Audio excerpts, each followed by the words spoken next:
Hello, mysterious person behind the screen, and welcome back to the final part of our Toy Story commentary series with Toy Story 4. I am once again joined by Isaac. Hello there. And without further ado, if you'd like to sync this up with your own copy of Toy Story 4, put the film to the start and press play in 3, 2, 1, go.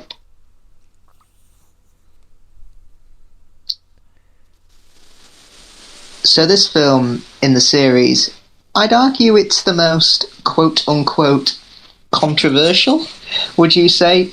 And I think a lot of that is due to its existence. Yes, yeah, definitely. This one, in the run-up to it, certainly, I think pretty much everyone was worried because the third one, as we spoke about last week, ends so perfectly.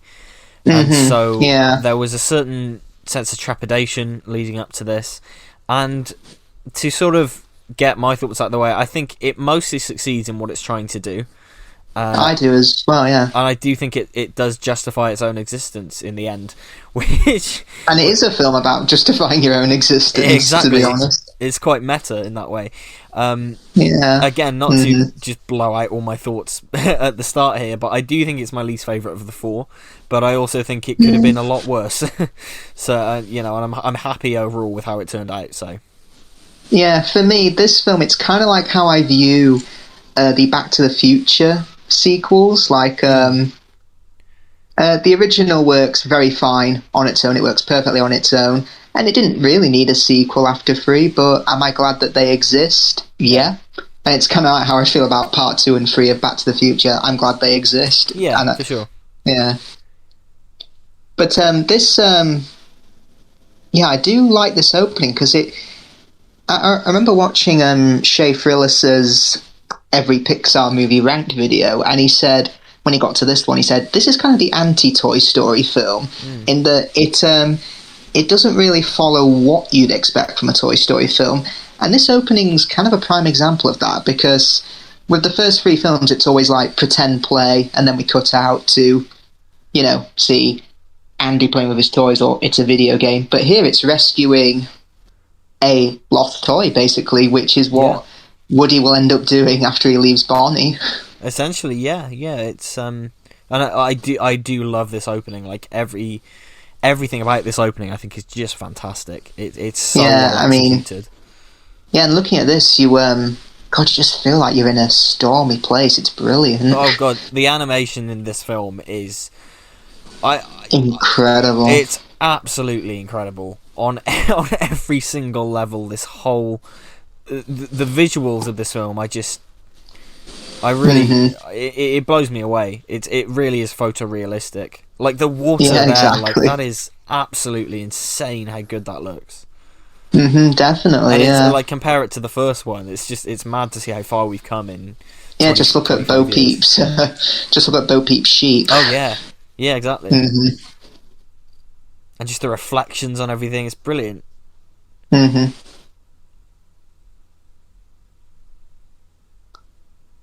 Because, obviously, I was sceptical going into this film, because the trailers didn't do too much for me, but... Same. Then again, Pixar, they never tend to have that good trailers, in my opinion.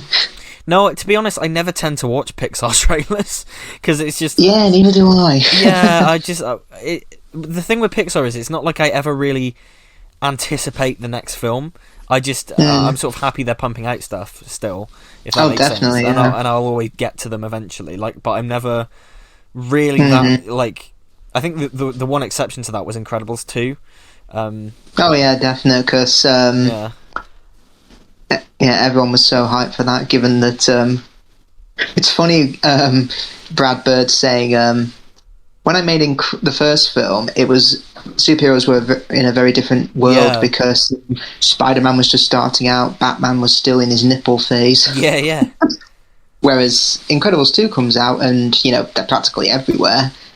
And it's interesting with this film and Incredibles 2, because this was originally going to come out 2018 and Incredibles 2 2019, but I don't know why, but they swapped release dates, meaning Incredibles 2 lost a year of production It did, didn't it? And Yeah. this had more time. But honestly, watching Incredibles 2, I never would have guessed that, because I still think it's a terrific film that stands up against Yeah. the original. I agree. You wouldn't know watching Incredibles 2 at all. It's. I think Incredibles 2 is great. And it's quite underrated, actually, I think. Definitely, yeah. I love that shot with Woody's hands on the box, and how that comes back at the end when he's when his hand's on the kind of the top of the tent, and he's kind of deciding whether or not to go. I love that repetition of the shot and how it parallels. I think it's so good. And that whole scene, just his face, the amount of expression you get out of his face. It's great, yeah. It's so fantastic. I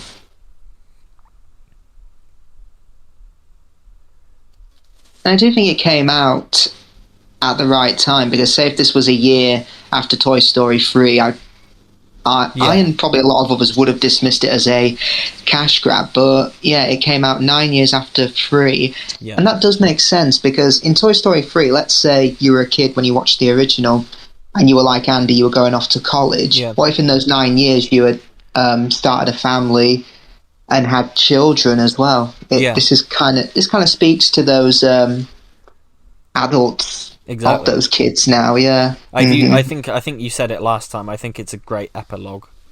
Yeah. And it's different. It's different to the other three. Like, it's in a CinemaScope aspect ratio. It is, which is interesting.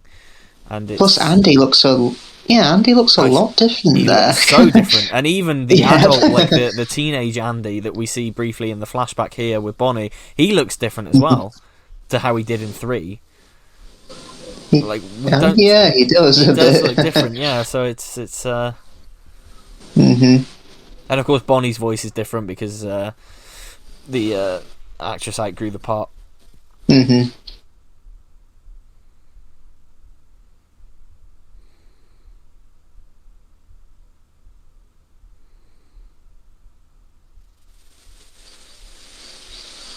It's a nice way of I do like this montage, like sort of filling in the gap between 3 and 4.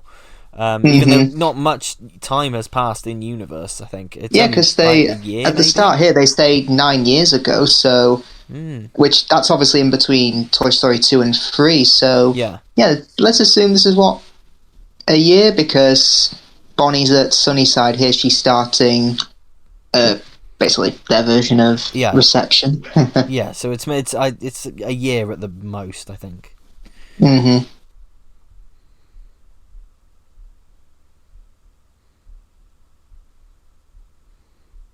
And they get around the potato head thing quite well, I think, because obviously Don Rickles had passed away. They used stock audio, they used archive audio. And I think they get around it quite well. I mean, one of my complaints with this film, which we'll get into later, is the sort of not minor role, but the lack of presence that the other toys have in this compared to the other 3.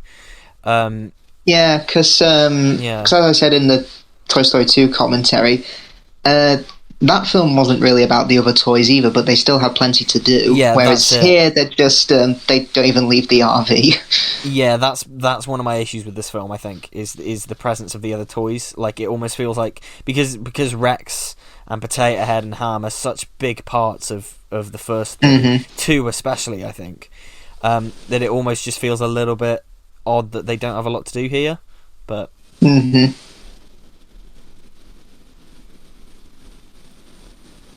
I remember one of the complaints here is that Woody's upset because he's not the favourite toy anymore. Yes, it is a repeat of 1, but it's quite different on how it impacts Woody's personality. Because in the first film it was more about ego. Here it's about being the leader and being a good person. Like, am I a good person if I'm not valued by others? Exactly, yeah. Which is probably what he's asking. And it's sort of like, now that I'm kind of done, like essentially my purpose in this world is done, where do I go from here? And it's quite relevant, like, to adults who have become parents and their kids have grown up, like and literally fled flew the nest. Whereas, because I think it's got such a really brave message of it's okay to put yourself first before other people, which, if done wrong, it could make Woody look incredibly selfish, like the Black Friday Toy Story. But no, I think the message here is done exceptionally well. Mm-hmm.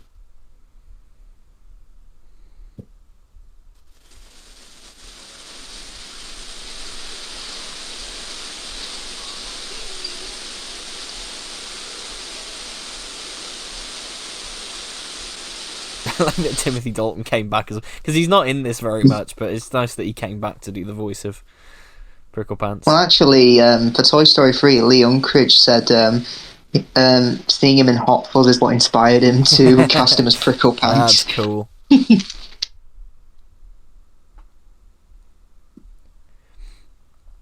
also think it's quite nice that you can hear how much these voices have aged. Woody, especially, I think. Yeah. And I also think that's quite. I think that's quite nice, given the theme of this film and the arc that Woody goes through.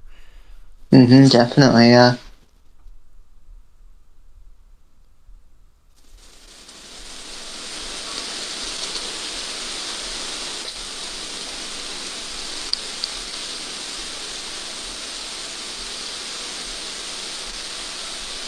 Seeing Bonnie cry in my job, particularly last September, I had to see a lot of crying kids starting the first day of reception. It was quite tough to see him cry. Yeah, it always is, isn't it? Like it's first day I had one 4-year-old boy. He just wouldn't let go of me.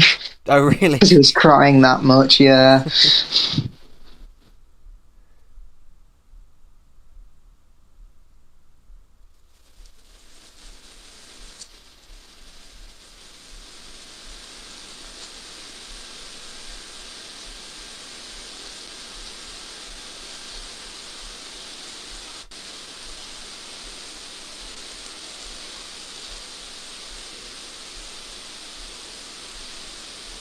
Quite cool as well because Bonnie is younger than Andy ever was. Like in these films, we've never seen a kid kind of as young as this be the toy's owner. That's true, yeah. Which is why I do. A lot of people take issue with the fact that she promised Andy to take care of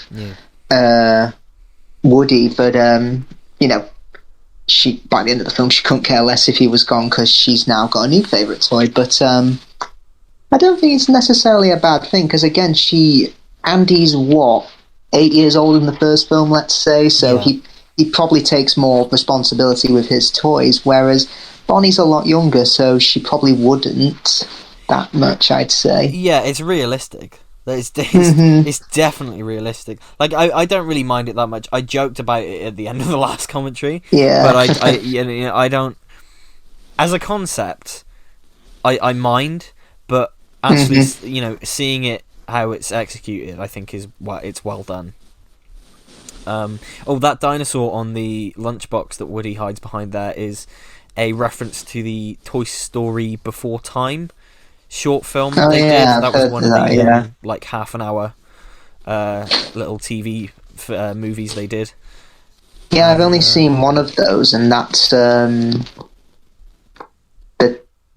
Town of Terror, something like that. Yeah, Toy Story Terror. Yeah. It's where they get lost at is it like a motel or something? Yes, yeah, that's it.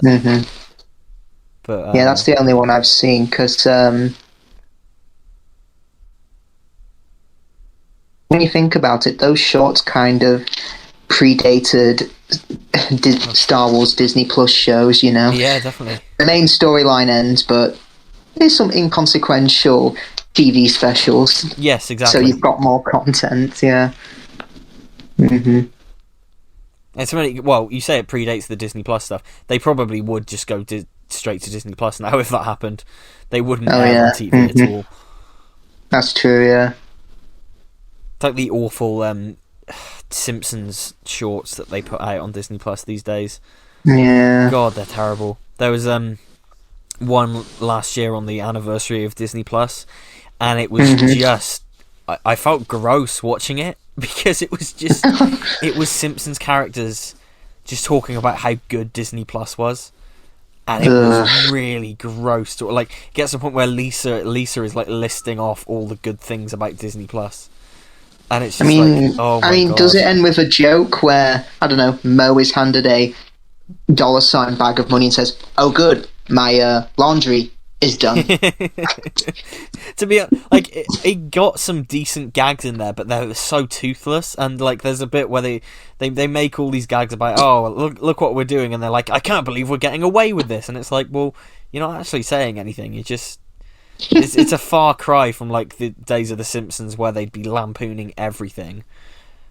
Yeah. Now they're just... Yeah, modern Simpsons seems to actively worship pop culture. Yeah.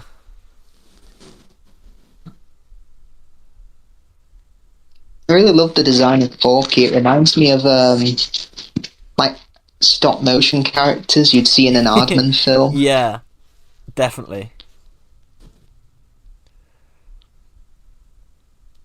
Yeah, speaking of Aardman, I'm so glad they're doing another Wallace and Gromit short. Same. It's literally the return of the king. Well, I need to look out for this, actually. I said I was going to look out last time if you can still see Woody's stitching on his arm from the second one. Mm-hmm. And I think you can. I think I can just see it from behind there. Because I didn't... yeah. Yeah. So that's a really cool... I like that detail carry through. Mm-hmm.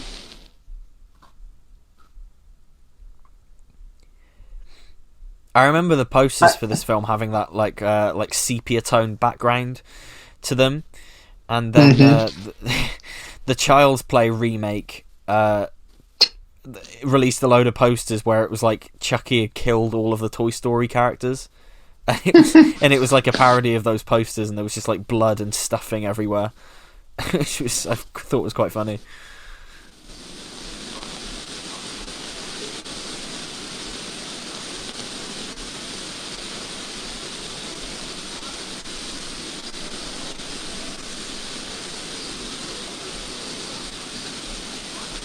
Yeah, I do love the gag of him wanting to keep going in the trash. Yeah, it's so funny. It's funny, but yeah, they don't overdo it. They know when to stop it. Yeah, exactly. It's pretty dark. It's literally a toy wanting to commit suicide over and over again. Yeah, absolutely. I always liked that Forky was easily a toy that you could create if you were a kid. Definitely, Which yeah. is why it was funny to me that they released, like, build your own Forky sets at the time, and they were just, like, these really badly put together toys. And it was just like, you could create your own, it'd look way better.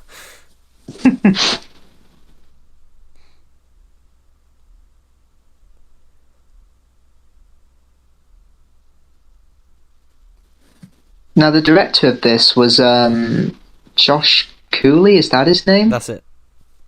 Yeah, was this his first film that he directed? So. I think he'd done some... I mean, if it was his first film, that's a hell of a first film to be given.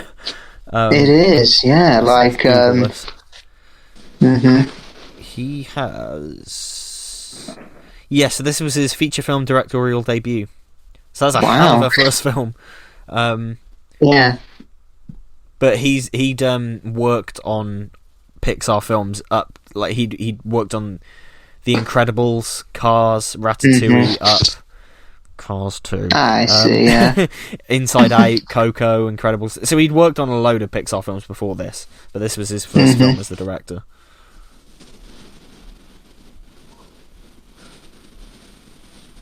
Oh, and he's doing a animated Transformers film. Oh, cool. That's nice. Cool. Yeah. Better than Michael Bay's efforts. Bumblebee was great, though. I loved that film. It was so much better than the actual Transformers films.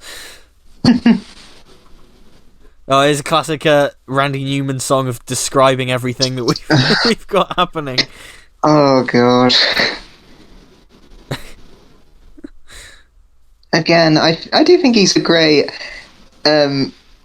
writer of incidental and instrumental Yeah. music, but he really needs to hire a lyricist. He's a great musician, but his lyrics are not great. Yeah. And this song's good, but like it's just funny to me how it's a classic example of a Randy Newman song that people like to take the mick out of. Stating the obvious. Yeah.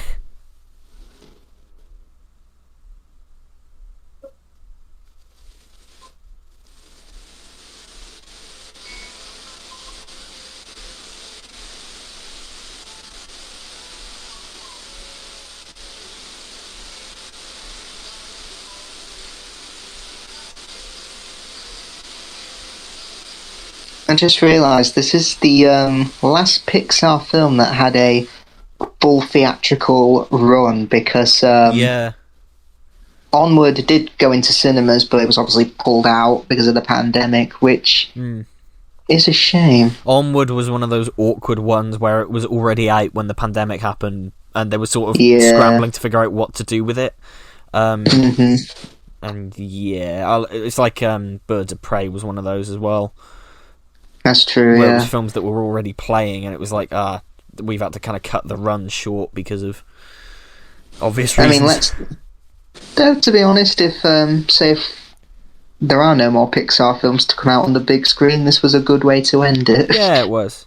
I mean, I'm sure they were like, I'm sure Luca did Luca have a brief run, or was that? It might have had a brief run. I can't remember, but I'm just sad Soul never made it into the cinemas, because that was brilliant. That was great, and I'm really sad that it didn't go to the cinemas, because it was just.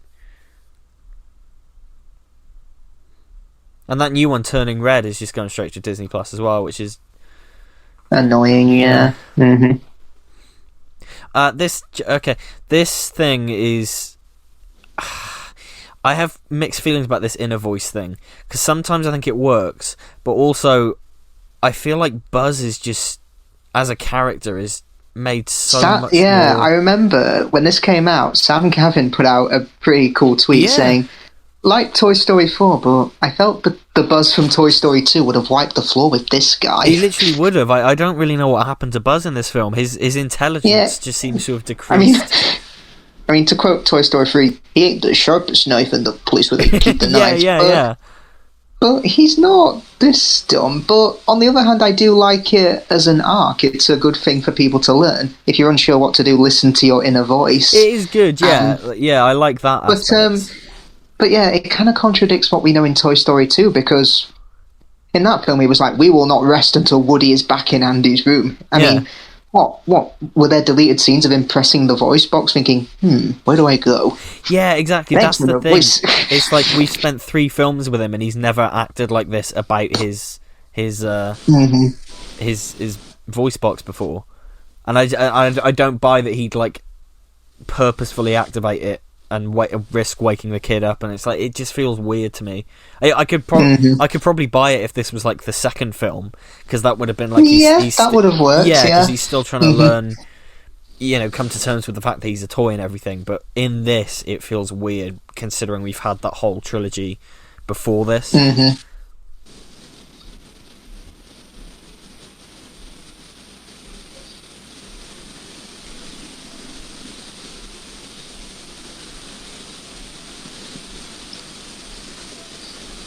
It's interesting here how we're coming to the end of Act 1, and the dilemma with Forky is practically solved, but Woody's dilemma is not over, because he's like, you're Bonnie's toy, you're the one who makes her feel happy when she's alone. But Woody is still stuck in thinking, I'm doing it for Bonnie, Yes.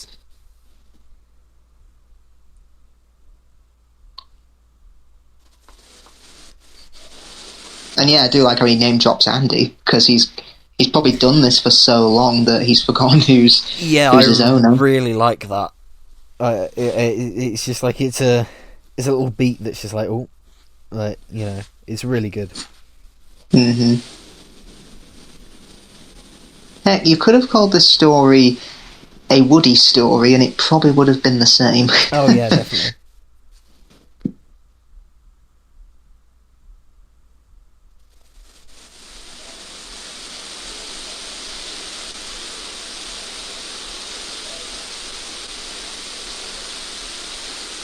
And like I said, I like the fact that you can hear his voice having aged, because it works really nicely as just, setting up the idea that he's a parent that's done a parent's job, and now, where do we go from here? So, but yeah, and like any like any parents with their kids, the kids will outgrow them, and Bonnie has pretty much outgrown Woody now, so he can make other people happy and live his own life. Exactly.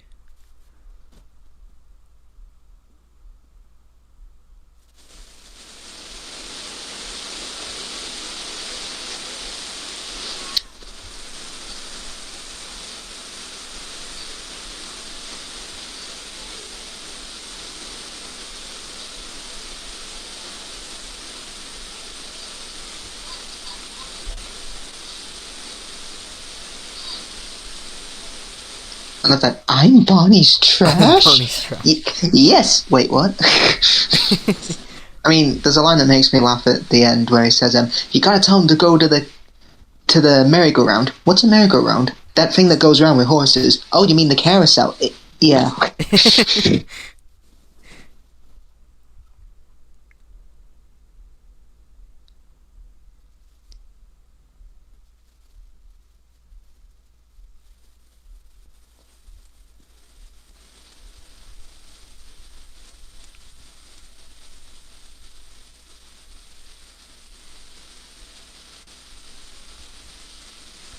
And of course, Andrew Stanton co-wrote the screenplay for this.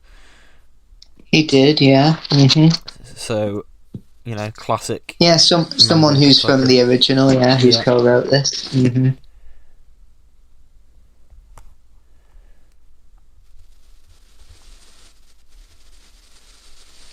Yeah, I hope Andrew Stanton's doing another film soon, because he's not done one since Finding Dory.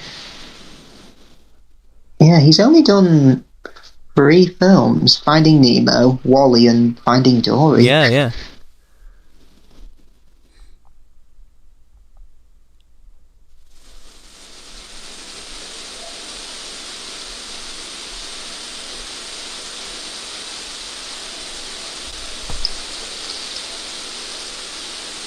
Oh, I've just remembered as well, you said Toy Story 4 could be the last Pixar film to get a theatrical run. I'm pretty sure Lightyear is... oh yeah, that's that's a thing. Yeah, that's coming out. I keep forgetting it's a thing, because it doesn't. Yeah, I keep forgetting it's even a thing, but it looks pretty cool. Is it completely? So it's definitely made by Pixar Animation then. Yeah, Lightyear. It's entirely. I'm pretty sure it's entirely Pixar. Oh, cool. Because I thought... I mean, to be honest, I can see why they've put out Lightyear and not something like Turning Red, because Lightyear is based on a existing franchise, which it baffles me that Disney won't do anything original. Yeah, or thinks that no one is going to like anything new or original. It just...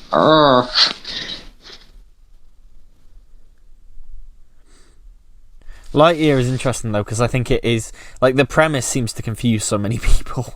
Well, yeah, Chris Evans had to explain what it is. I think it looks cool. I like seeing the kind of different interpretations of iconography that we're familiar with. Like Zurg looks really freaky in it. Definitely. Now, interestingly enough, Gabby Gabby, I think, was based on what Lotso was originally going to be. Yes. And I think this was going to be for the first film, but they didn't have the technology to animate fur on a teddy bear. Yeah, Lotso was going to be a talking bear. You pressed his chest and he'd say phrases, but his voice box had died out, so he and other toys, part of his gang, would break into people's houses and look for other toys' voice boxes to steal so he could be useful again.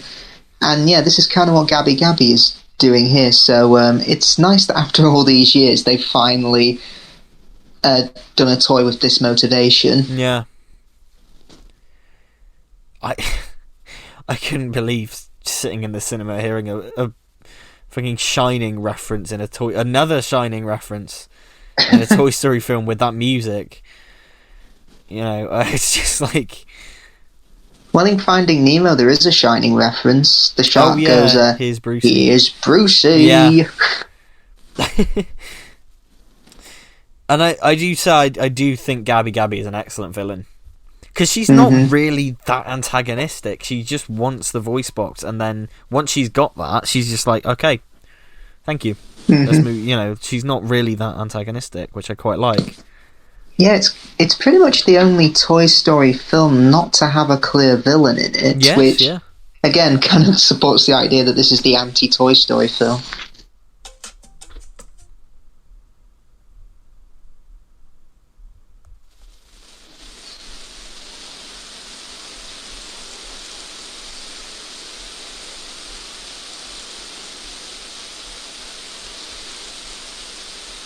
Those dolls are freaky. They are. They're really freaky. The way they're animated as well.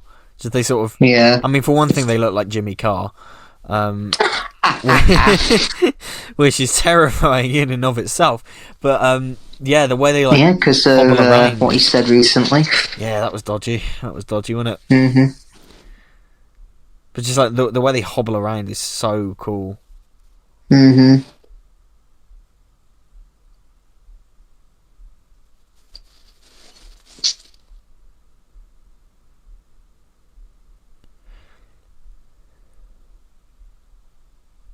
I mean, I was quite... I remember early in the...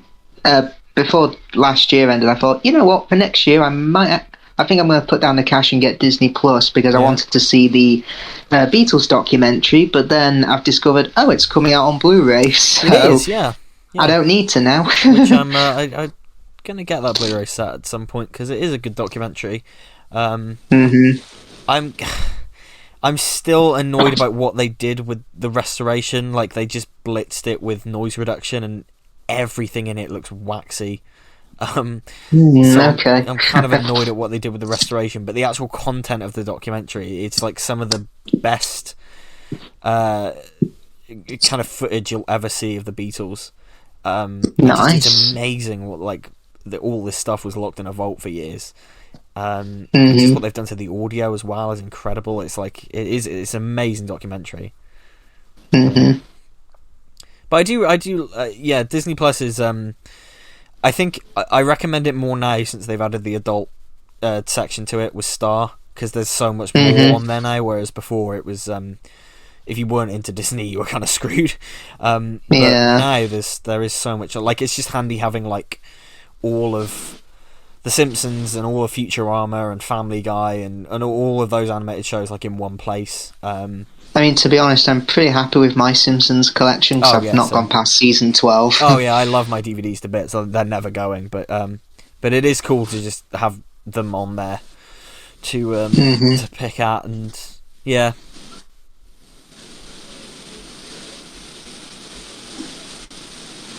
I love all the scuffs and scratches on Buzz's torso. Again, these are old toys at this point. These are they are. These are old toys, and I think it reflects that. Like, they look a bit beaten up. So I suppose with the inner voice arc that they're doing with Buzz, I suppose it's a way of him, taking over Woody as the father figure of the group, and yeah, I suppose it is a nice arc for him to have. But again, it's not like he's shown lack of leadership skills before, because again, Toy Story 2 shows perfectly what a good leader he is. Exactly, that's the issue I have with it, and finding out he can press his buttons, like, it just seems weird that he's never brought this up before. And it's really nitpicky, but I swear this Buzz has never said things like "the slingshot maneuver is all we have" before. Or meteor shower, look out. Yeah, that's a real nitpick, but it's just stuff like that kind of bugs me. You said that meteor shower line though, like that always makes me think of. Did you ever have the Doctor Who? what was it now? The interactive board game, I think it was called. It was a No, I never had that. Tennant No. era bit of merch, and it came with a talking TARDIS, and if you press the lamp, it'd talk, and it would kind of correspond with what's going on in the game. But if you press the TARDIS, I don't know whether they were trying to make it sound like David Tennant or what, but it's just this random guy, and you press it, and it just goes, "The Daleks are invading," and it's just this. It's so and it like. There's you press it and it's this weird robotic American voice going, "Alert, alert, meteor shower," and it's supposed to be like the TARDIS speaking, and it's really awkward and weird, and it's like looks like the Daleks are leaving. That's another one. It's just like it's weird. Funnily enough, speaking of David Tennant, I listened to the Out of Time audio adventure recently, and the one with where he meets the Fourth Doctor, and really the 10th Doctor didn't sound like he did on TV. It actually is. It's almost like David was doing a bit RP rather than his 10th Doctor voice. He sounded a bit posher. I noticed that in when David Tennant does the Big Finish anyway. Like, it's just sort of the voice just isn't exactly how it was back in the day. Because Tom Baker, he sounds identical. Yeah. It was a good story though. I enjoyed that one. I never buy Big Finish anymore, but I thought that one sounded nice and simple and fun, so I went for it, and it was good. I enjoyed it. I've started to get into some more Big Finish because I only had 4 of them on CD, but I've decided to sell them now because I thought it's taking up. I know there's only 4, but it's just taking up space, and I just don't want to mix them up with digital downloads. So I'm tempted to sell my collection, to be honest, because I've not got a huge amount, but I think I'll keep my limited editions because I've got a few of those, like the book style ones. They're really nice, so I think I'm going to keep those. But I've got like the box sets, like 3 series of Unit, the new series stuff, because I enjoyed the first series and then bought the others and then just fell off it. So they've just been sitting there collecting dust on the shelf for years. So I mean, I have. I mainly go for the first 100 stories because they're so cheap. I'm hoping that I've sold off Legend of the Cybermen and Robophobia on CD, so I'm hoping they come down in price on digital download so I can get them. Well, it's difficult because, like, as much as I want to support the physical media side of it, I never use the CDs because they always, when you buy them off Big Finish, they give you a free digital download anyway. So I just listen to it on walks and things. So it's just easy. I listen while I'm at the gym. It's really nice. Yeah, exactly. So it's just, and that's kind of my thing with CDs. It's just like, because I buy, for like bands and musicians I really like, I buy the CD as just a way to support them and to get nice artwork, but I never actually use the CD that comes with them. I mean, today I bought The Reaping and The Harvest because I just wanted. Yeah, they're only $2.99 each, and I just wanted to listen to more Cybermen stories because I looked at my 6 Doctor range, and pretty much 3 out of 4 of them were just Davros and Dalek stories. Yeah.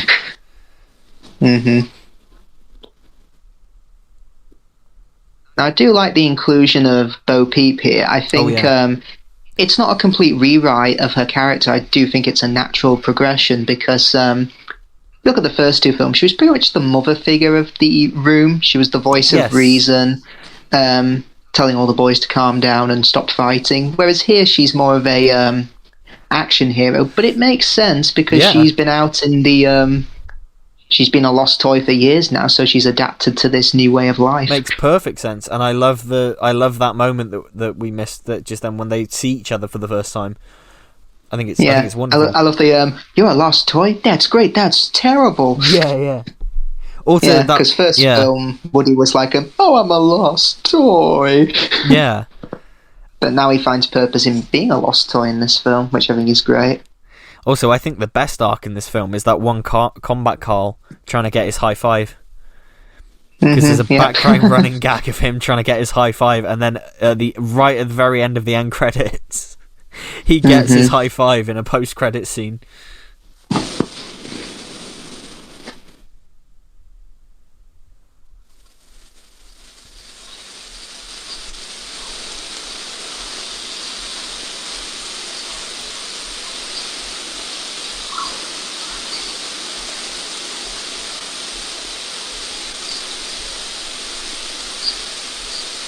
And I like the idea of introducing like Giggle McDimples as one of those little toys like that. I find that so funny.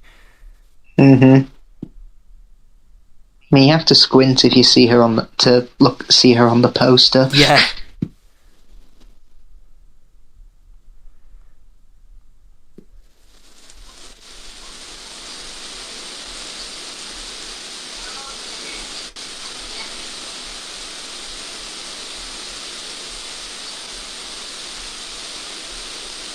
It's still the same voice actress, isn't it? Yep, it's Annie Potts returning, which is really nice. Ah, good.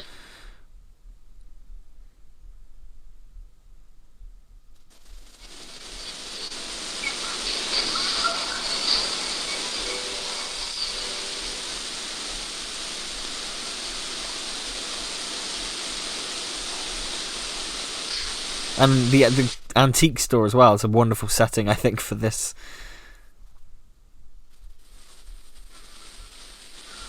Yeah, we've not really seen an antique shop in a Toy Story film yet. And yeah, Gabby Gabby at the start, you think, oh, she's another twist villain who looks cute and fluffy, but will end up being evil. But no, she's really not that evil. I'd say she's not like Definitely. Pete or Lotso, who are clearly twist villains.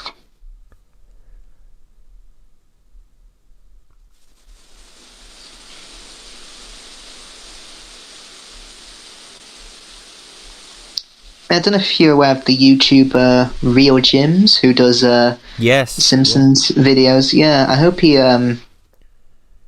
updates his Pixar Perfect series with their recent releases, because that'd be nice. Because I think he got up to Finding Dory and then stopped. Oh no, wait, no, he got up to Coco. I remember. Yeah, Coco was sort of the.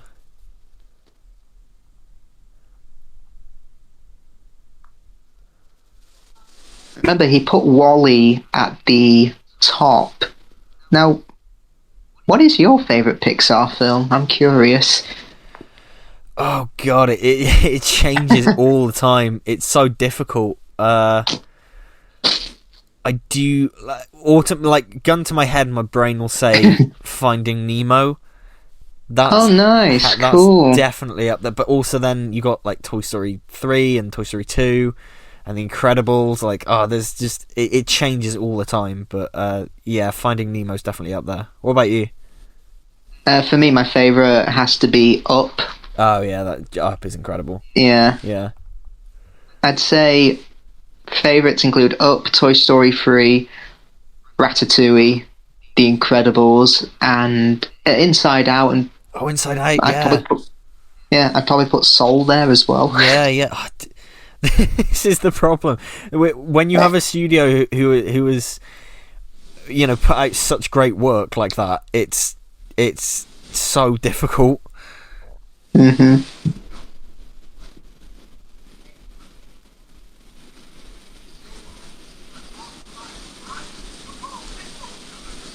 I like Key and Peele as these. I think these two are brilliant. Yeah, their plan to get the key is really funny. Yes, it is.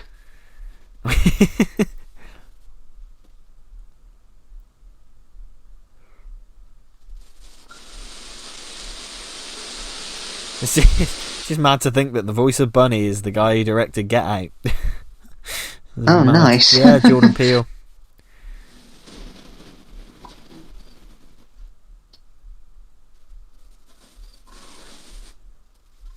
Who's the voice of Ducky again? Keegan-Michael Key. So it's the duo of Key and Peele. They were a comedy duo. Ah, yeah. So yeah, Keegan-Michael Key. He's been in loads of things. It's just. And they just made an Alien reference there. In the vacuum of space, no one can hear you. Ah! Yeah.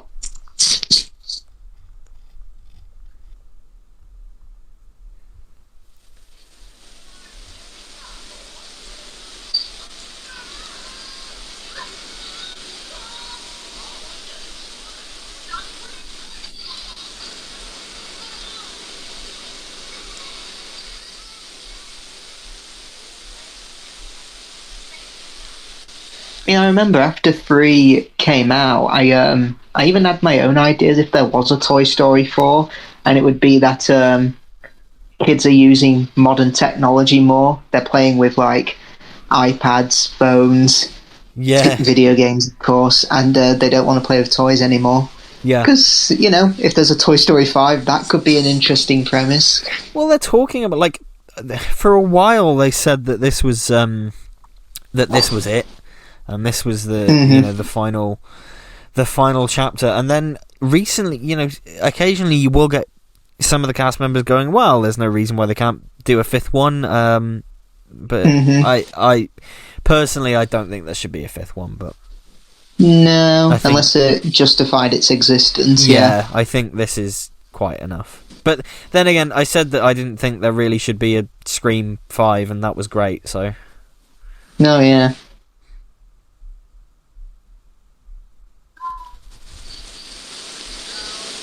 Surprised in Scream 5 they didn't make a reference saying people say 2019 is the year when entertainment died. Yeah. Depressingly, people think that.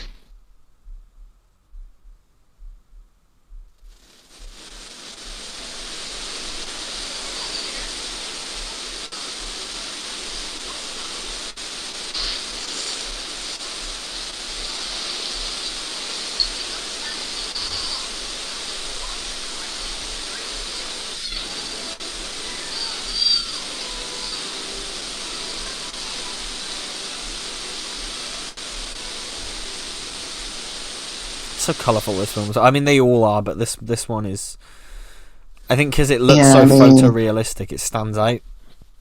Definitely. And also it's set in summer. It just makes me long for summer again, because we're recording this in winter, where it's been cold, gloomy and miserable. I can't wait for summer again. This last week especially has just been... Yeah.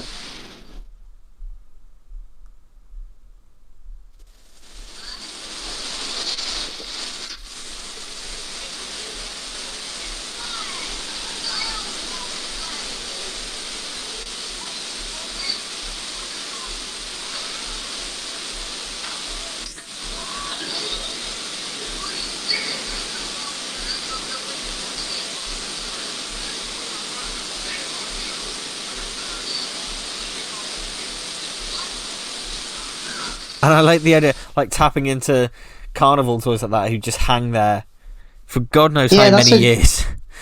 Yeah, something we've not seen before. Yeah. Toys hanging there for years. To be fair, those carnival games are usually rigged. Oh yeah, they're impossible. Reminds me of when Homer and Bart ran a carnival store. Yeah. Be honest with me, Simpson. Is it possible to win this game? If I like you, it is. Okay, I'll take 10 rings. Funny enough, Jim Varney's in that episode. Yes. Here's a little trick my grandmother taught me. Can you do that again? Not for a little while.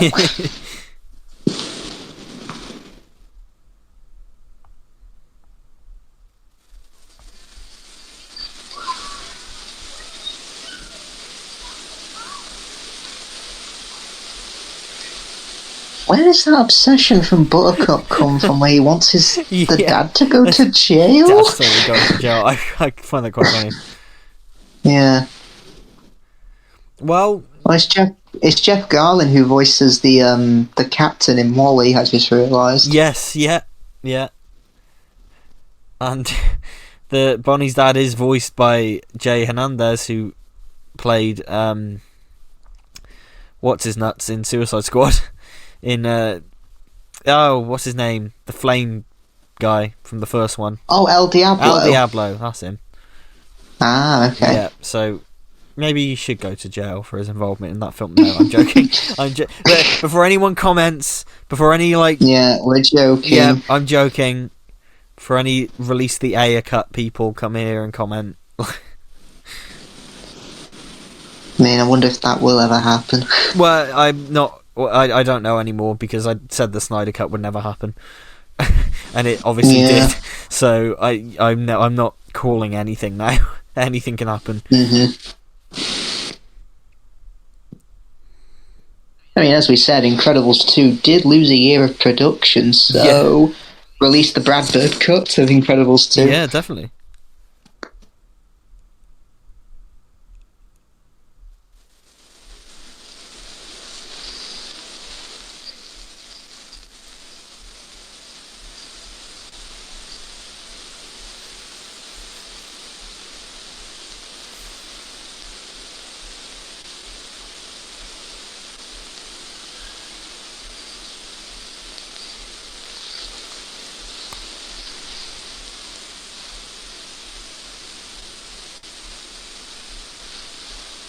And the cat as well. Like, this is the thing. This cat is the exact kind of stamp of where this whole animation empire that Pixar has built has gone.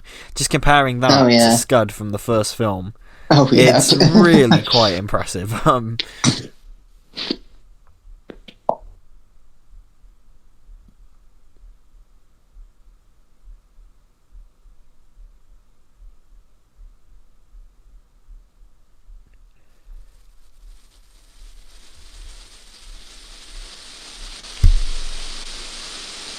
I love how he's holding the brush backwards.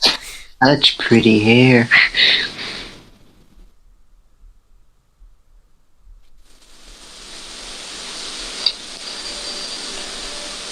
They look like those dummies from the God Complex in Series 6. Yeah, they are, yeah. Mm-hmm. It's the noises they make as well, like, rah, like they're just the sort of inhuman...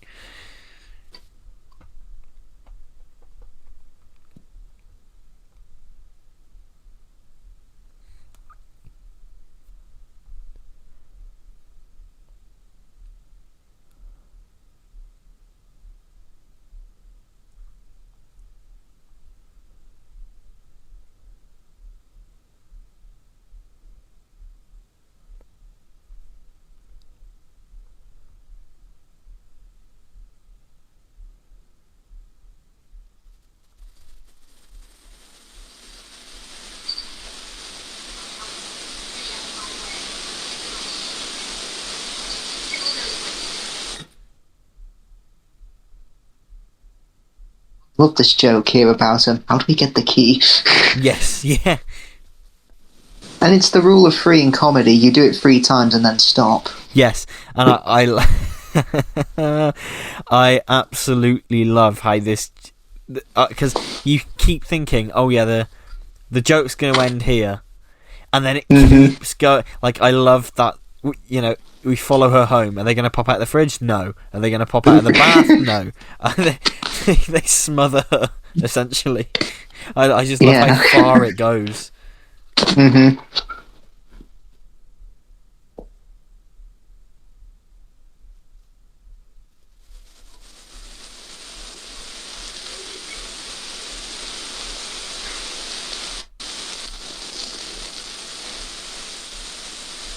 It's like the scares I remember in Scream 5 where that guy's on his own in the house, you know the killer's on his way. And every time he like closes a fridge door, you think, oh, the killer's there. Oh no, it's not. Yeah, and he gets into the shower, he gets out. Those long takes, that's genius, I think. They do it so many times. Mm-hmm.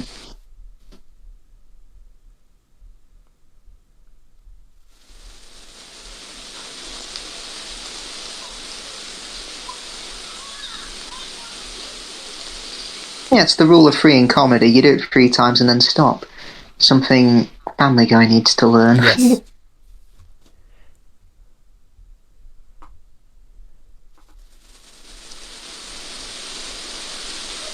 Is Family Guy still going now that Disney has bought Fox? I believe so. I believe it is. I don't think Seth MacFarlane wants to do it, but it's still going. It's but the thing is, like, I know a lot of people say, "Oh yeah, but you know, it's hard to maintain quality after all this time." And these shows, they're all going to go on, and of course, they're not going to be as good as they used to be. To which I say, It's Always Sunny in Philadelphia is on it's been renewed for its 18th season, and that's still as funny as it ever was, perhaps funnier than ever. So it can be done. Like it's not like you have to get lazy with these things. It's like Shameless. A lot of people think it did outstay its welcome after about 9 years of running, but been rewatching it recently and I just remember how good it was. Yeah, but shows can do it. It's shows can keep up the quality. It's in toy. Hey, it's in toy. Yeah, that's nice. Yeah. Mm-hmm.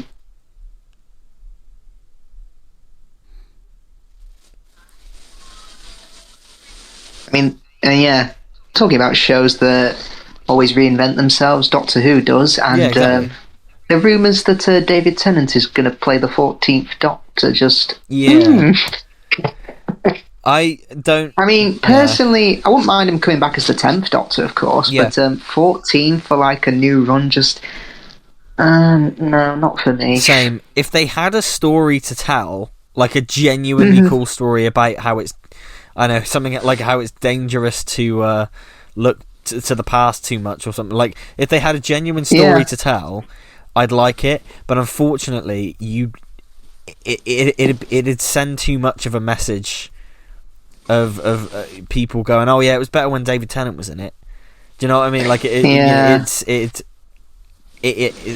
outside effect, I don't think. I mean, it amazes me that people on Twitter are saying, are literally putting up David Tennant's schedule, like, oh, he's just been cast in this. This means he can't be the 14th Doctor. But people always do that with, like, any character, any actor who's in Doctor Who. People somebody somehow finds the schedules and contacts their agent, and like it's just like, I mean, personally, you could bring the 10th Doctor back, maybe as like a bring the Dark Dimension to life. Maybe it's an alternate reality where the 10th Doctor doesn't regenerate into the 11th, and he's got to fix time, kind of like what the Dark Dimension would have been. There are rumours that maybe Ty Tennant could be the Doctor at some point. David Tennant's son. That's okay. That's 3 generations. Exactly. Of, keep that family. Moffat / Tennant that have now played the Doctor. Keep that family connection going.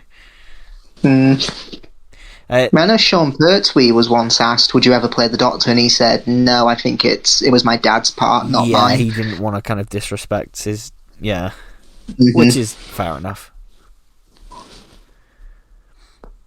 I love Keanu Reeves as Duke Kaboom is so funny.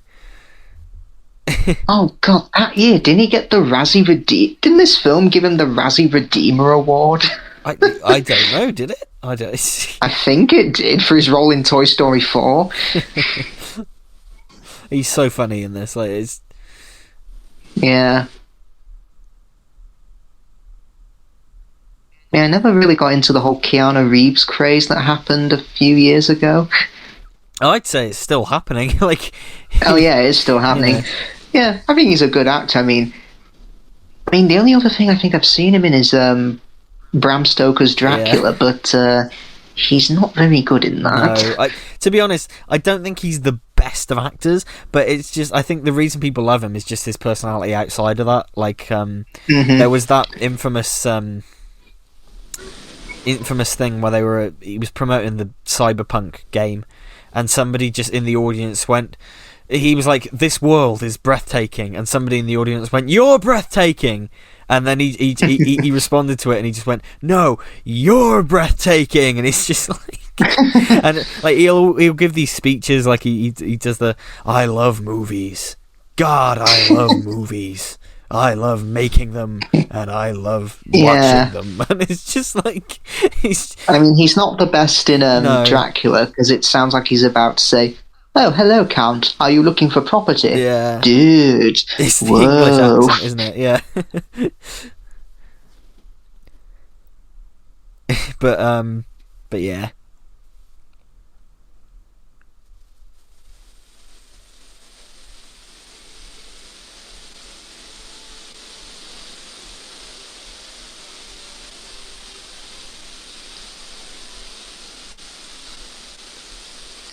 Speaking of the awards, I remember I was looking at the Oscar nominations for this year, and we've got Encanto, Raya and the Last Dragon, and Luca from Disney all being nominated for Best Animated Feature. Yeah. And I reckon Encanto is probably going to take home the award. I would think so, yeah. I mean, I've not seen it yet, and I've not seen Raya and the Last Dragon yet, but, I've seen a lot of people on social media say, oh, Encanto is great, and people like sharing and singing the songs, almost like the way Frozen took over the world with its soundtrack, so I reckon that's going to take home the award. I do need to watch it. I do need to watch it. I would love it if Mitchell's versus the Machines won at the Oscars this year, because that film is the natural successor to Into the Spider-Verse. Same nice. studio, same animation style, and it is, for one thing, it's one of the hardest I've laughed at animated films in ages, and I thought it was a brilliant film, so I really hope that wins, because it was just, yeah. I mean, yeah, controversial choice, but I think the funniest animated film, in my opinion, is probably The Emperor's New Groove. It's a good shout. It's a good shout. It's just a lot of people go with Shrek. Shrek is hilarious, but... Oh, yeah, it is funny, but again, I just think my opinion of it has soured a bit just because of all the stupid memes. Yeah. Why do I need a... I mean, even my sister, who's... she's seen Shrek. She's not like into pop culture as much as I am, and even I was telling her about the video. Every time Shrek takes a step, it gets 0.57% faster. She was like, "What? Why?" It's to be honest, I always think when I watch Shrek, I'm always amazed at how good the first two are, outside of all the memes. Because I think they really are fantastic, but it's just that but you can't really talk about them seriously on the internet because everyone just thinks of the memes, and they're more than that. I think definitely, yeah.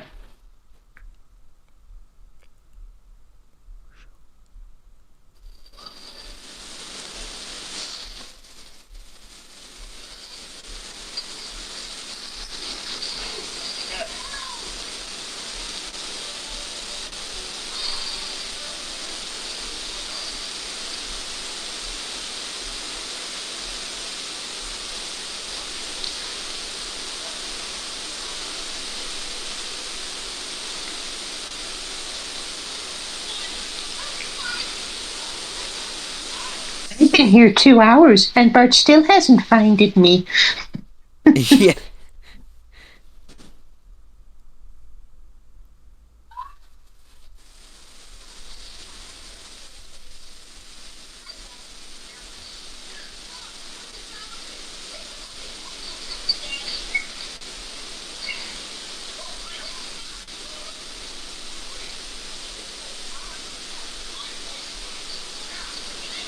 And it's cool because, like I said earlier, Gabby Gabby is the villain in this scenario, but at the same time, she's not. She just wants a voice, and then once she's got it, she'll just, she'll just go about her way, Yeah, she doesn't. But I like how she gets what she wants, but it doesn't give her what she wants. Yeah. She wants to be played with, and the girl who picks her up couldn't care less if she talks. Yeah.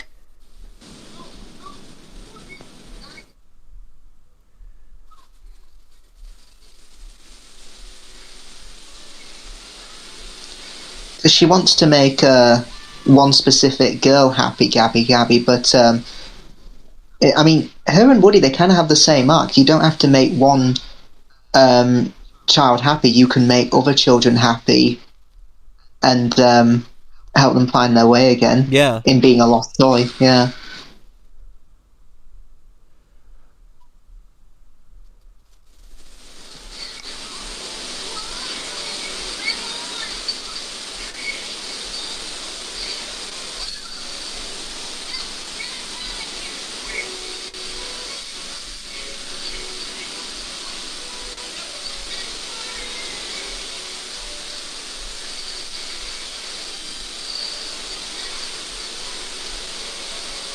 And it's a very dynamic chase sequence, this as well. It works very well. It is, it's really good. I mean, yeah, just the lighting, how it's always changing when we go to a new location. Yeah. Again, it just shows how far we've come. It's as you said, it's almost photorealistic. Oh, it definitely is. I think it's fantastic. Yeah. I mean, The Good Dinosaur kind of annoyed me with its animation because the backgrounds and the landscapes looked downright beautiful, but the dinosaurs just look so childish and babyish, and something you'd see on Sesame Street, which again I expected someone to come up and say, one of these things is not like the other. Well, that was interesting, wasn't it? Because that film was kind of fucked, wasn't it? Like the production of it. Yeah, the production was really, really troubled, and funnily enough, Brave and the Good Dinosaur, they probably had the most troubled productions out of all of Pixar, because I know the original director of Brave, the woman who I think directed Prince of Egypt, she got fired. Oh, really? Bloody hell. I think so, yeah. She got booted off production and replaced with someone else. Well, I think Good Dinosaur, I think that went through a lot of directors, and they just had to release it the way it was. Yeah, and they replaced the entire voice cast, didn't they? I think so, yeah. Like, all of that voice cast was completely replaced. Like, and it was quite a last-minute thing as well. Yeah, because I think Arlo was going to be like an adolescent. Yeah. But I think he was made to be prepubescent, or before his voice had broke. Yeah. It's very strange what happened to that film. Mm-hmm. That was it. John Lithgow was supposed to be in it, and he kind of revealed that the film, quote, had been dismantled and completely reimagined. And, wow. Yes, so it was a massively last-minute thing. I think John Lithgow was also the original voice for Hades in Hercules, because Hades was originally going to be like a slow speaker who spoke really creepy, but James Woods came in and be like, "Hey, Hades, Lord of the Dead, nice to meet you." And they loved that so much, they just thought, "Yep, we're going to rewrite Hades."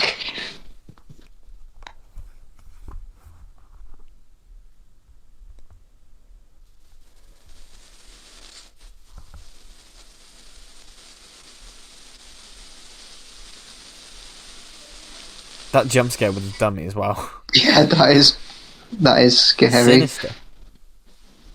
And I love how her face is animated. She's not angry or anything. Yeah. She's just she almost looks like lost and innocent, and it's so creepy. The amount of emotion and nuance they have in her face is pretty stunning. Mm-hmm.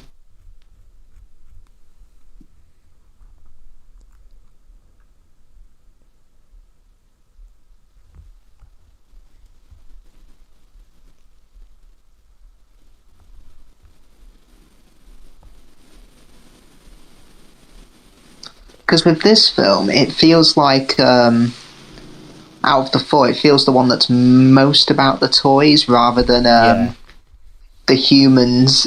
Definitely. Again, going back to that religious side of it, deciding their destiny. Like, if they don't like a toy, they just throw it in the trash or donate it to someone else. But yeah, you could either go to heaven or hell. And the humans are literally gods in the toy world. But here, this is mainly about the toys, which I do really like.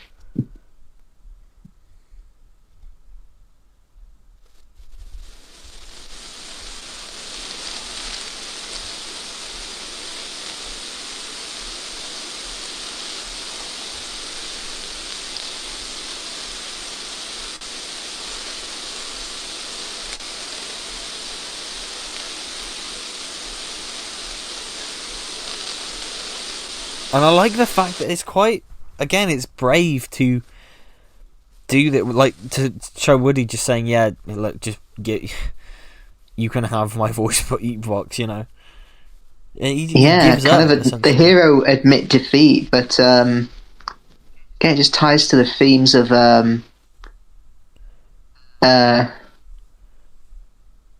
helping others so they can make someone happy. Yeah, exactly.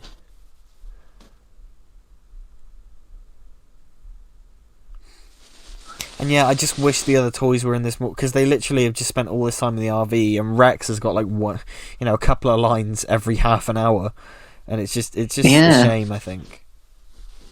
I mean, does Slinky even speak? I think Slinky has like 2 lines. Mm-hmm. It's just a shame. Mm-hmm.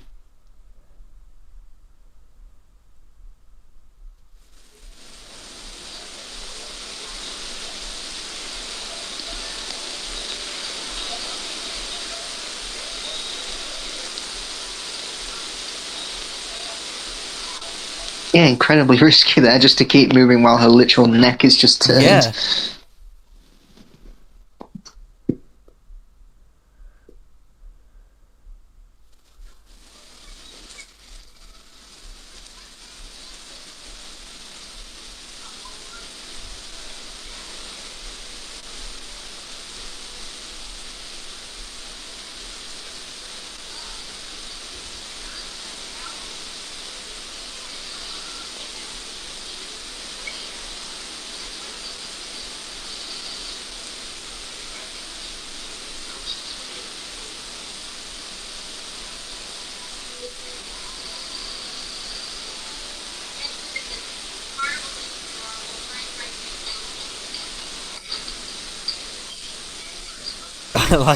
I like how deadly they make the bottom of the carousel seem as well.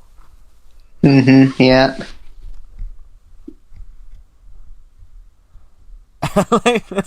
They just grab it and they keep going round and round and round. Yep.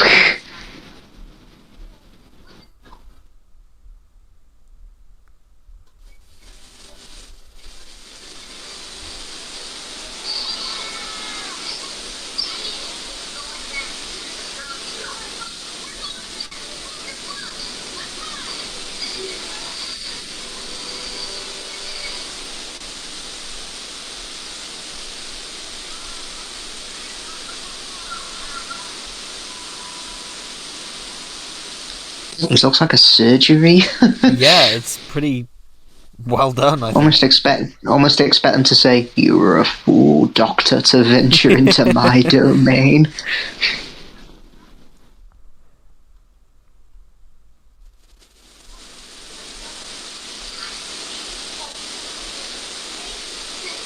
And again, I like how they make her move like a doll, like that. Like she doesn't really have the full range of posability, similar to the baby from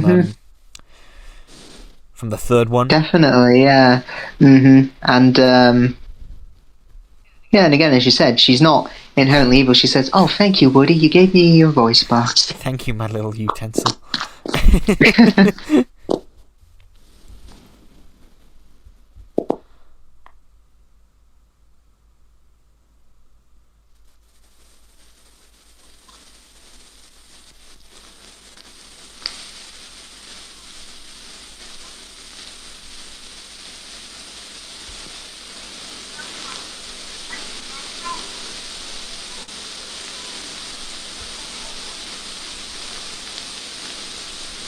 And again, it's hella brave coming up here to make Harmony reject Gabby Gabby. Yeah, I like that. Completely reject her. It's kind of like the direction Monsters University took, where you see Mike being told constantly, "You're not scary, you'll never be a scarer," and then he wins the scare games, but then the movie adds a little more of a twist that's it's kind of a hard dose of reality that Pixar is so good at doing. Yeah.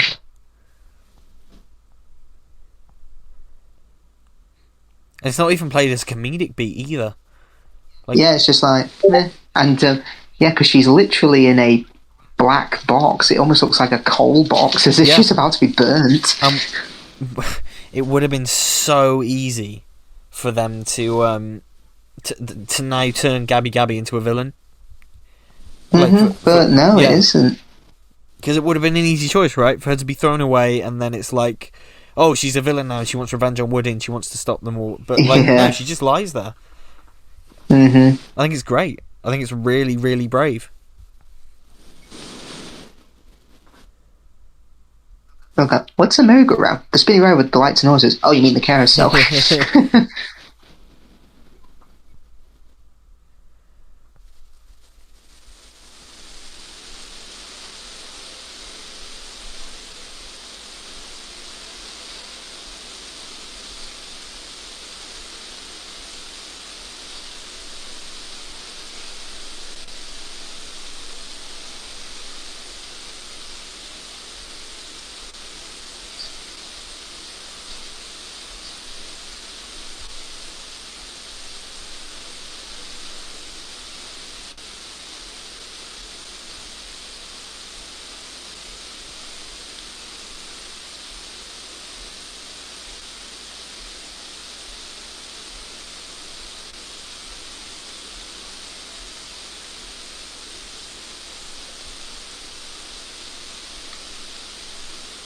I love this. It's great. It's Yeah. perfectly in line with Woody's character. So, yeah, because the criticism I hear is that, oh, Woody would never leave his one kid like that. But that's the thing. Bonnie was never really his kid. No. It was always Andy. And yeah, he's outgrew Bonnie, and Bonnie's outgrew him. So it's okay for him to move on and make other people happy. Which is why I think it's a great epilogue. Yeah, definitely. I completely agree.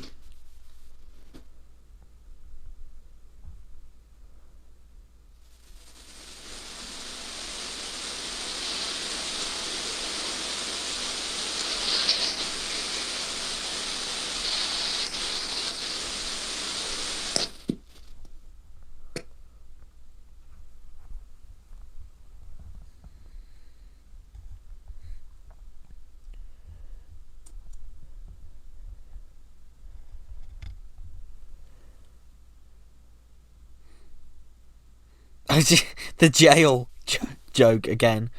Yeah, Dad's going to jail.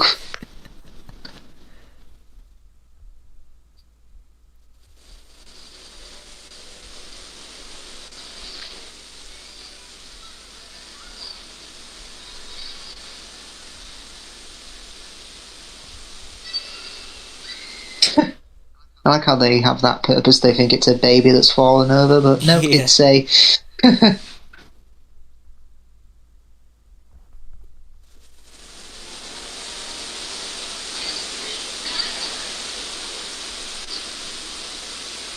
Just realised, yes, we Canada, and he's got the same colours as the Canadian flag.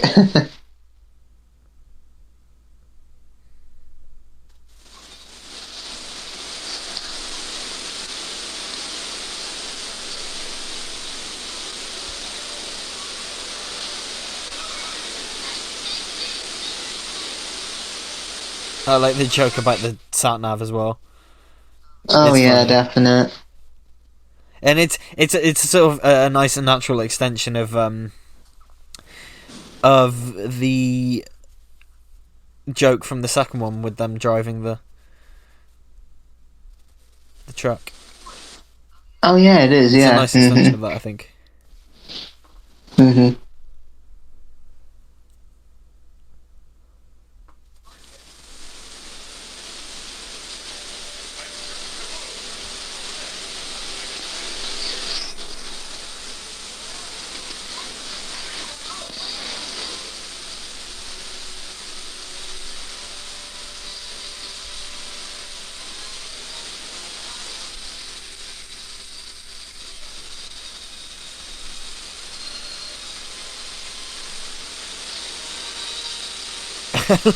I love how dramatic this is, and then he just hits the bulb.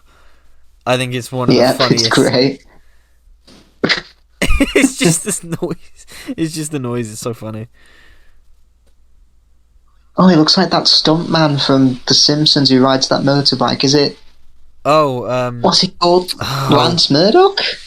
I think so. Is that it? The one from season 2, right? The Bart gets... Yeah, he pops up a few times as a recurring gag. Isn't that one where they go to Vegas?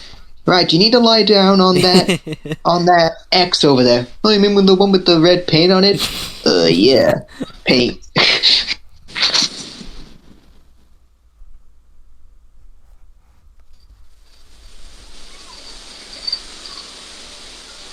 It's quite similar to Finding Dory, where they've got that van chase. Like, what is it with Pixar and trying to hijack vans? Are they trying to tell us something? Oh, Finding Dory is actually kind of ridiculous, but like, isn't there like a huge explosion on the highway or something like that? It's mad. Like, yeah, I think so. Yeah, and I'm like, so this funny. was caused by fish.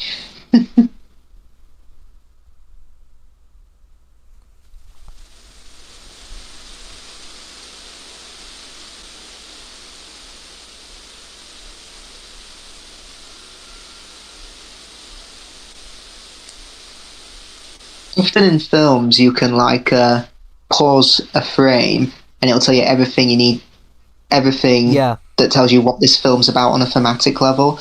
And I think the scene where the lost girl picks up Gabby Gabby, oh yeah, that's what tells you everything you need to know about the film. One of my favourite scenes in the whole film. I think Yeah. the whole franchise, actually, I think it's fantastic. Yeah. And also, I think what Pixar is so amazing at is character design. Like, you could look at any character from their films, and without having heard them speak or do anything, you know what their personality is all about. Yeah, exactly. Yeah. hmm Compare that to Illumination Entertainment, Oh and god. every fucking minion looks the same. Illumination have cracked the art of just making the safest, most generic, most Oh god. unexceptional animated films around. And they, unfortunately, that was always going to be the way after Despicable Me, because Despicable Me was really good. And after that, they Yeah. have essentially just, I don't know, they Oh, and frustrate making me. Like Secret Life of Pets, I can't stand that franchise. Yeah, and now they've got a franchise of pissing Sing. Sing, an excuse to get a load of pop stars in it. An excuse to Yeah. get a load of pop stars I mean, in, the opening and to the I Hate Everything Sing video is great. When they're interviewing one of the actors. What makes Sing different from animated films? Uh, it's the the characters are more real. yeah, yeah. I'm just trying to justify it, and like, that poor actor is clearly there for just a check. I find it so, like, it's just, it's so cynical. Yeah. Mm-hmm. Exactly. Because you look at character design, they're just so basic, and and yeah, look at their budgets. They're just so cheap. Like, Yeah, cheap, easy, fast to make, and they're rewarded with so much. Mm-hmm. that whole thing with Gabby Gabby finding the, Yeah. it's wonderful. That is perfect. It's absolutely perfect.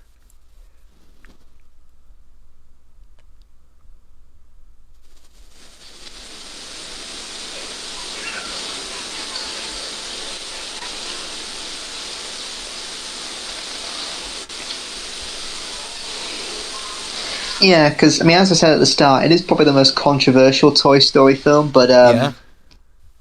yeah, I can't really think of anyone who outright hates this film. No. The worst criticism I've seen aimed at it is that some people feel it's unnecessary, and Yeah. yeah, I can get that, but for me, it perfectly justified its existence. Yeah, definitely. Mm-hmm.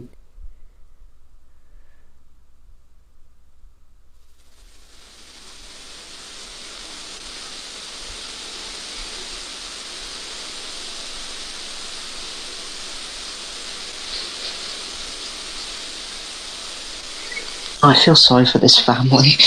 They've got a kid who keeps losing their favourite toy. And they, That's the thing. I feel so, like, the dad is so relatable, because it's just like, yeah, like, you've got to be kidding Yeah. me.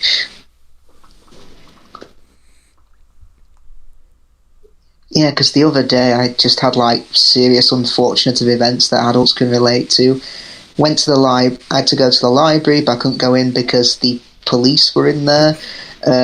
Had to park up somewhere at a rooftop car park, but someone decided on the effing, hill you go up to get into the car park to reverse their huge, big-ass van and go down the other way. Just like, to quote Marge Simpson, everywhere I look, someone is breaking the law. Now, I've got to say, I do love that bit there, where his voice just Yeah, I mean- shakes. I just Mhm. think, and oh my god, like the And again, his hands there, they mirror Yeah. the start of the film where Bo says, "Come with me," and he takes his hands off the box. It's yeah, great. the And repeating of I the think shot. Tom Hanks and Tim Allen said when they were recording this, particularly when they say "To Infinity and Beyond," they were in Oh tears. yeah, I'm not Mhm. surprised.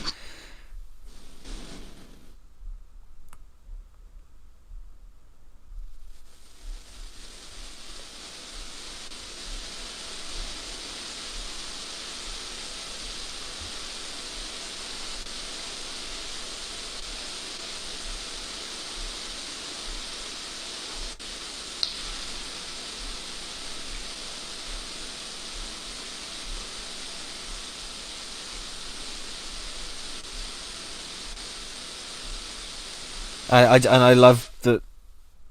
I love Buzz. I think it's the only time in the film where Buzz kind of feels like Buzz to me. Yeah. Mm-hmm.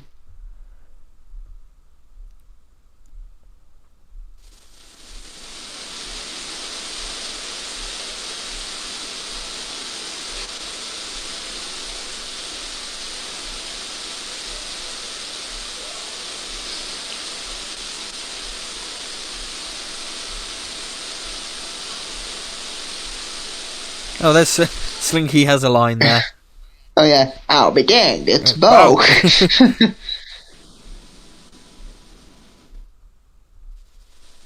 Yeah, even Jesse didn't have much to do in this film.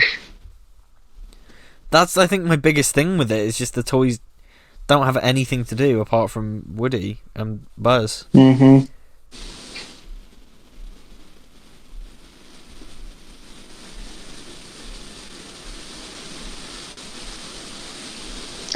I mean, yeah, and giving the badge to Jessie, I get that she's a cowgirl, but would it kind of make more sense if you gave the badge, I don't know, to Buzz, just to represent, you know, they're your toys now, you look after them, you do me proud, or something like that.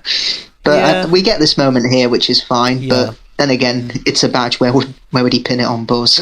I think it works because, obviously, Bonnie gave Jessie the sheriff badge at the start of the film. Mm-hmm. So yeah, that makes sense. Yeah. Mm-hmm.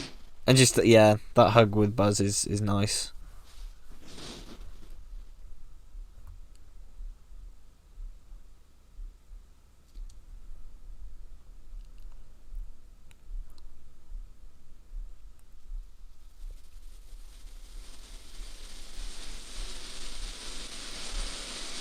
I love the soundtrack. Right, this film, unfortunately, I don't know whether it was a time thing or whatever, but the film reuses a lot from the other Toy Story films in terms of the music. But I love the soundtrack overall. Like, I love this kind of reprise of the theme that started the first film. Here, definitely, it's a great way to bring the franchise full circle. And it's slightly reorchestrated as well, and it's just really nice. Mm-hmm.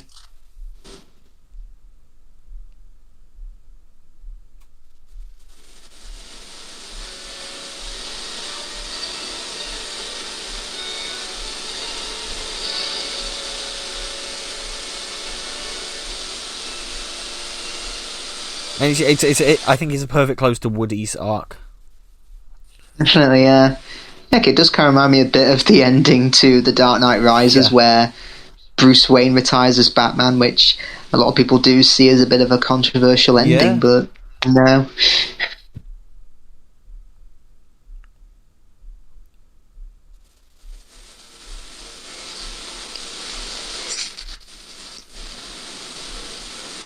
Is there an epilogue to this, like Toy Story 3, or is it just credits? No, I think we do get an epilogue. We get an epilogue and a small post-credits little joke of that Combat Carl getting his high five. Ah, yeah, here it is. New Stanton Beach. That must be named after Andrew Stanton. Definitely, yeah. Mm-hmm. I think we get a little selection of these epilogues, don't we? Mm-hmm.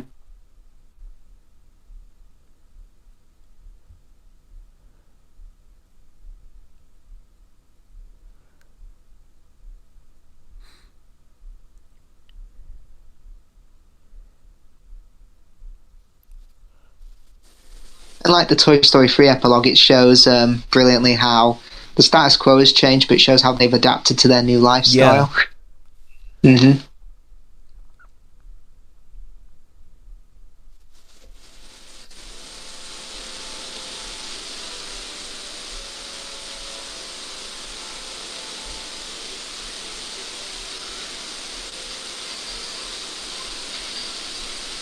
I like the carnival guy is just so none the wiser throughout all of this. Oh yeah, because he's probably stoned. I mean, look at him. What's that smell? Yeah. It smells like Otto's jacket. Hey, my shoes are talking too.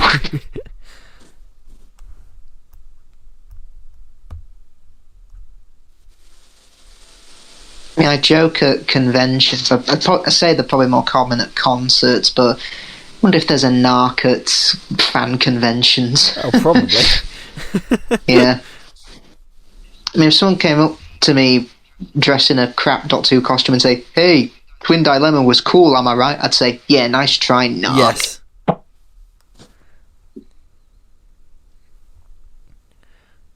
That's it, because we get this joke of, like, Ducky and Bunny becoming, like, giant. Yep. I mean, that guy must be stoned if he's thinking of this. Whoa, another acid flashback. I hate to be driving a bus right now.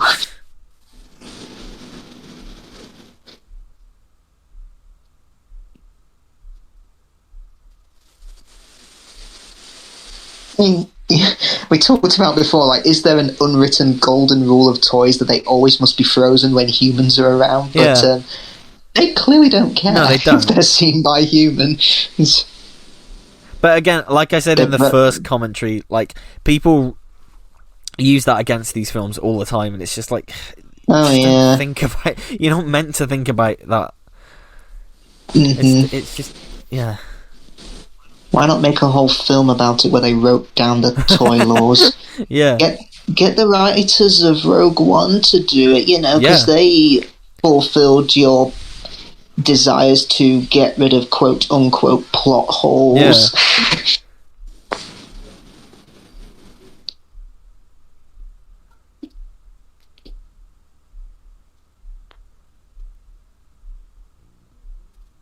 It's just, I love that Forky gets a love interest. They actually did a spin-off when Disney Plus first launched. They did like a mini series. It was like Forky Asks a Question, and it was just Forky learning about life. Essentially, it's just like a series of episodes based around one thing that kind of Forky would learn about. Mm-hmm.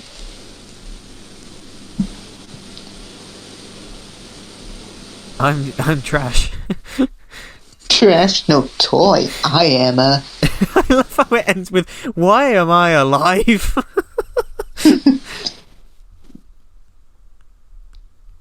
God, I gotta ask, what's the meaning of life? You could wait till you're dead. But I can't wait that long. Yeah. You can't wait 6 months.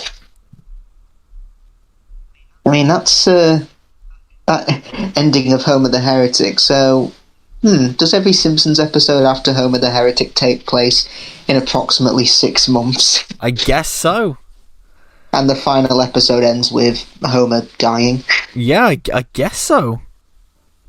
I mean, I'll be honest, though, if the day ever came that The Simpsons ended and they said this is going to be the final episode, I would watch it just to see, okay, what do you come up with? Oh yeah, I've said that for a while. I would absolutely watch and I'd probably watch the last season as well, to be honest, just as a posterity thing. And that day will come eventually. That day will come, I think, when the voice actors start to. And I know it sounds really dark to say, but like when they pass away, because it's just, I think that'll be the final straw. Just listen to Julie Kavner now. It's hard to listen to. It's like hearing a dog go on, and you're just like, oh, just put it out of its misery. And it's not even just that she's getting on a bit; it's doing that voice for like. It just sounds like it's physically hurting her. That's the thing. But I don't know. I mean, they've been renewed for like 2 more seasons anyway, so. Mm-hmm. But yeah, that was Toy Story 4. I think it's my least favourite out of the 4. I think it's the most flawed, and it's got the most problems I have out of the 4, but it still justifies its existence very well. And certainly, definitely. And I'm glad, like you said at the start, I'm glad it exists.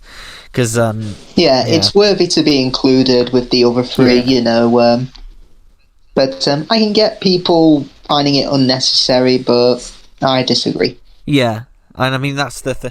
I think Chris Stuckman said that Indiana Jones and the Kingdom of the Crystal Skull is like the classic example people point to of like a 4th film in a franchise that was brought back years later not going so well. I think he said this is a good example of that going well. Like, this is going to be the one that... Yeah, the opposite of Crystal Skull, yeah. Yeah, exactly. And that is true. I mean, we are getting an Indiana Jones 5. Yeah, at some point. Like, it was meant to be out on Blu-ray. It's next year it comes out, does it? Supposedly, but like I said, it was meant to be out and on Blu-ray by now. So like, it was meant to come out 2020. It keeps getting delayed. Oh, wow. Well, Harrison Ford has said, as long as I'm still alive, I will always play Indiana Jones. I'm looking forward to it specifically because Phoebe Waller-Bridge has done stuff for it, and she's in it. Mm-hmm. And I think she's incredibly talented, so... Yeah, and James Mangold is the director, yes. And he's done, I think Logan is a terrific film, yeah. And I think he'll do well with Indiana Jones 5, but, yeah, I just love how we, slagged off all those stupid fandom menace people on Twitter. Yeah. I just wanted to say, I love you. Oh, yeah, absolutely. He's like, thank you, everyone who's not seen a single frame from anything I've shot. Thank you for immediately deciding that it's the worst thing ever. Oh yeah, definitely. Yeah. And Simu Liu, who played Shang-Chi, sharing those screenshots of them saying, Shang-Chi, MCU bomb, MCU, Phase 4, who cares? And him just going, lol. Yes, yeah. Funny enough, that twat Nerdrotic said, Simu Liu insults fans. Just fans. It's ridiculous, it really is. Yeah. I mean, if you supposedly have the right to criticise them as people and say they're the worst people ever because they made a film you didn't like, then surely that says a lot about you as a person and they can criticise you. Yeah, definitely. But yeah, Toy Story 4, I still think it's a very worthy addition to the Toy Story franchise. And yeah, as I said, I just think it's a really great epilogue to the series. Yes. And it is a film that does tend to, I think, get better and better for me as it goes up. When I watch it again, like, I notice new things and be like, I get what it's trying to do now. Yeah, I think that's the thing. I admire what it's trying to do. And I think it mostly succeeds in that. Like, so I do just have those little flaws that I think just make it not quite as good as the other three, but I still think, like I said at the start, this could have been, or how much worse would it have been if this was just an could have been stinker. Worse. Yeah, like if this was an absolute stinker and just really just shat all over the other three. It could have been like the other direct-to-DVD Disney films where they just put 3 episodes of an unmade animated series together and say, this is a film. Oh, in memory of Don Rickles. There yes, and we get another dedication, I think. Voice, human, spirit to... we are eternally grateful. That's brilliant. It's really nice. Adam Burke, yeah. Was he an... Oh, yeah, animator. Yeah, he's an animator. Yeah, I believe he died during the production of this, so... Good. That's nice. They both get dedications. So everyone, that was the end of that's the end of the commentary to Toy Story 4, and that's the end of our Toy Story commentaries. But we'll be coming back for one more commentary, and what will that be? We will be covering more animation in one final video. Emphasis on final. That is the clue. The final end. No. So look forward to whatever that could be next time. If you have enjoyed these commentaries, please go and check out more. There's a full playlist on my channel with all of them that we've ever done. Oh, and here's Duke Kaboom in the Pixar logo playing us out. That's cool. Go subscribe to Isaac's channel as well. And just watching Combat Carl get his high five. We will see you next time. Bye-bye.